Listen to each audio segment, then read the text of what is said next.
Hi, I'm Chance. And I'm Sarah Catherine. And this is Conservation Connection.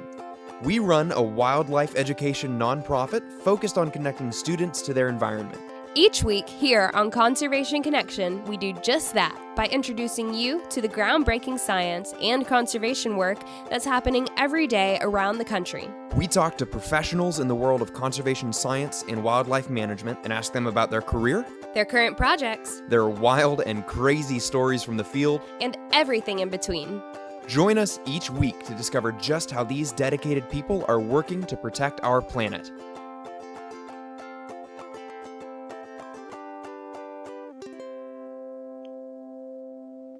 Alrighty guys, welcome to our final live podcast episode this evening. We are here in Columbus, Georgia at Scofflaw Brewing Company. We are having a great time. Thank you all for being here. Let's just get a round of applause from our live audience because this never happens.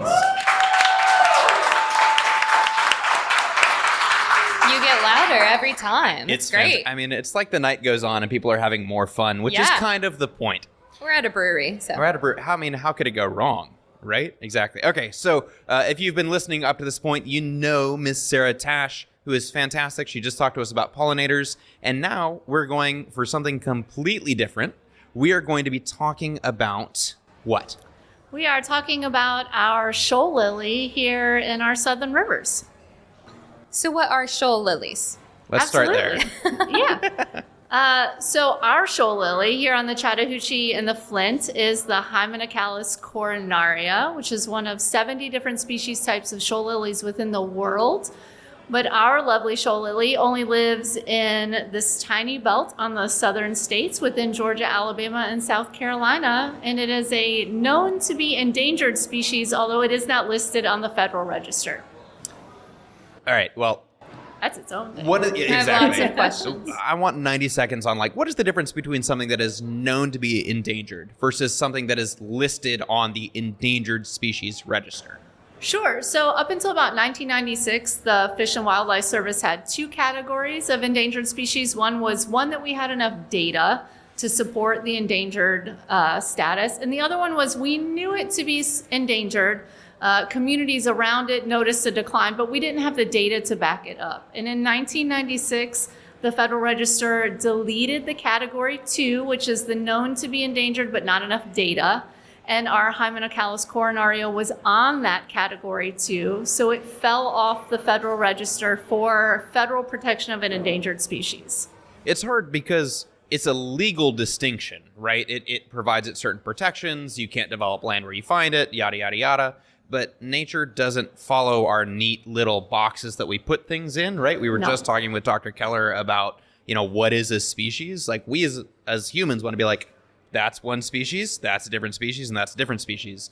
With shoal lilies or with any species, we're like, are we declining? We don't know unless you have perfect knowledge of every individual across its entire range and its, outcomes of survival. We don't really have perfect knowledge of how they're faring.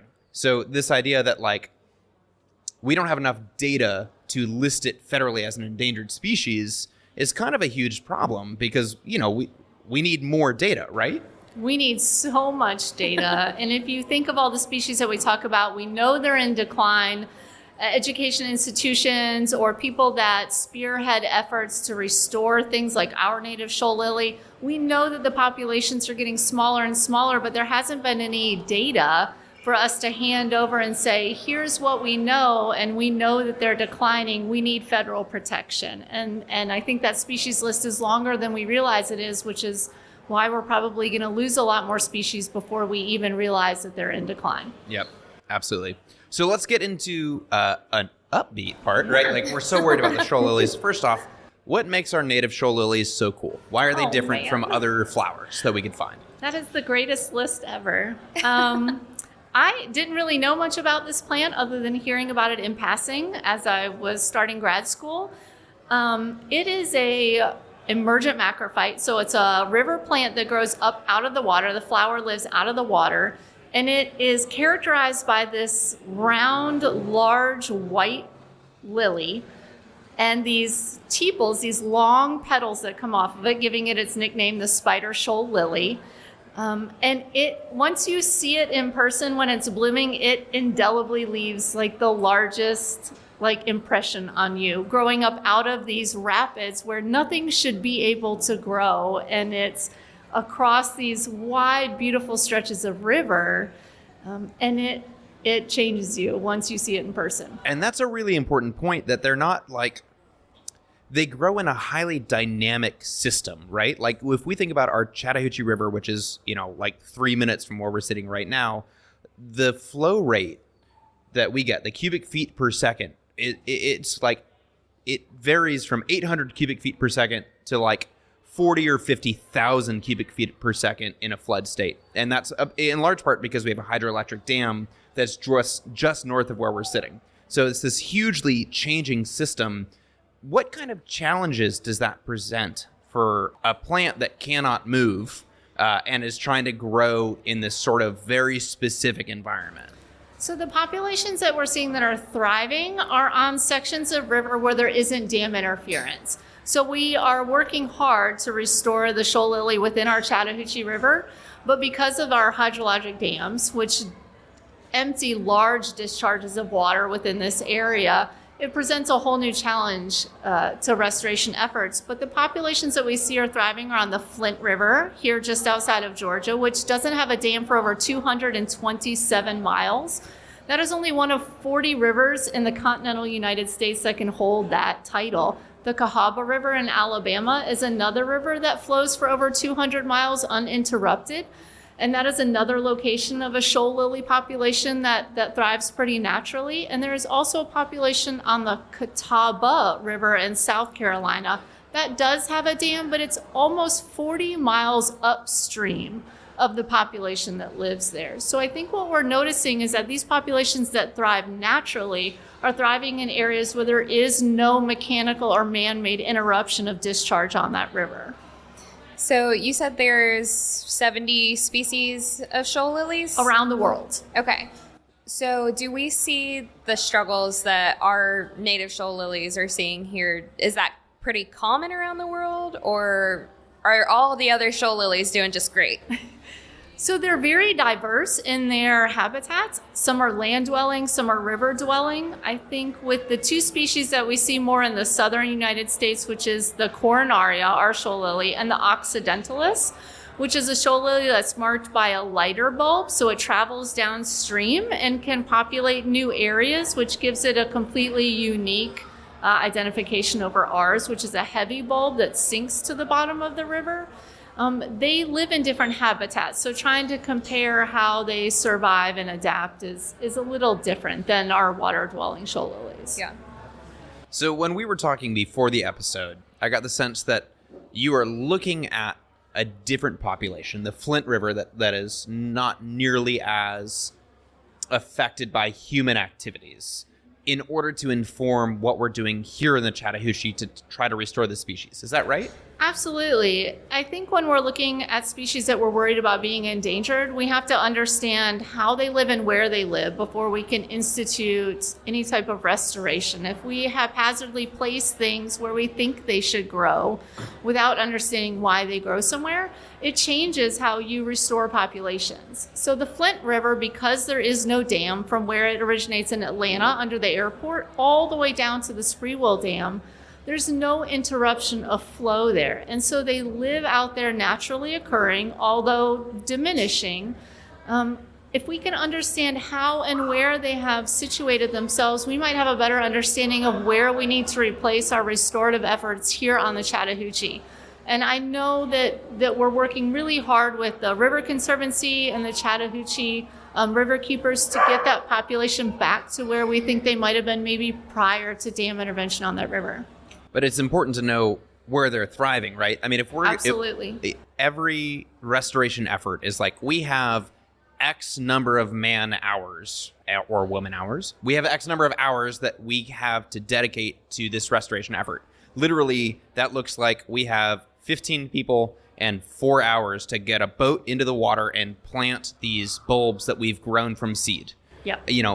If we have a finite number of hours to do that effort, we need to know where those plants are most likely to thrive in order to get a foothold. So this kind of studying a separate population about where they're being successful is, I mean, it's a game changer for people that are trying to restore the species here in our more human affected waterway, right?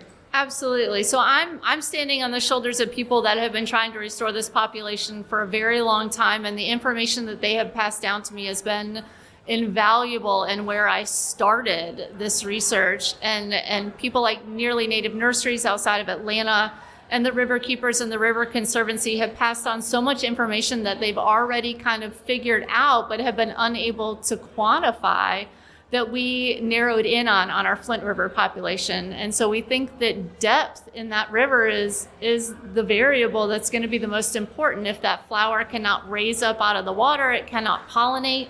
And if it cannot pollinate, it cannot continue on and grow in that area.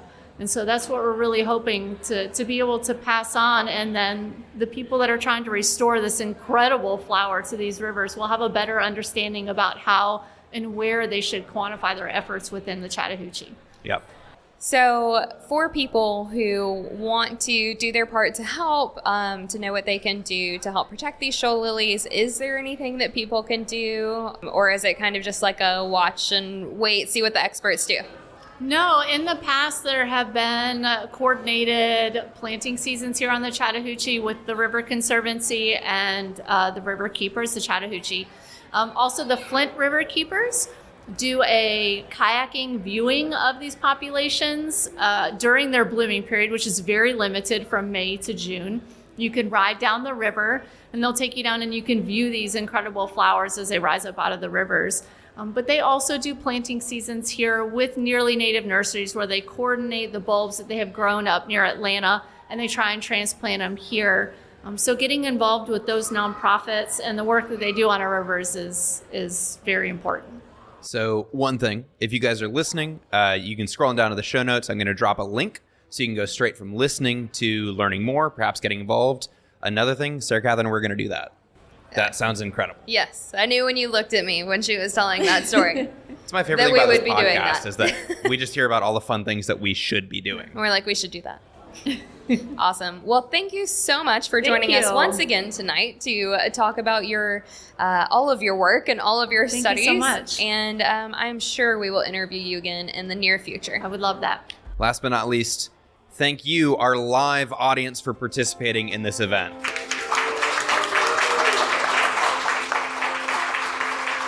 Thanks for listening to this episode of Conservation Connection. If you enjoyed our podcast, go ahead and subscribe to make sure you catch every episode that we post. If you've got a minute to spare, leaving a 5-star review on Apple Podcasts helps other conservation-minded people find the show. We'd really appreciate it. A big thanks to everyone working to protect our planet, and a big thanks to you for listening. See you next time.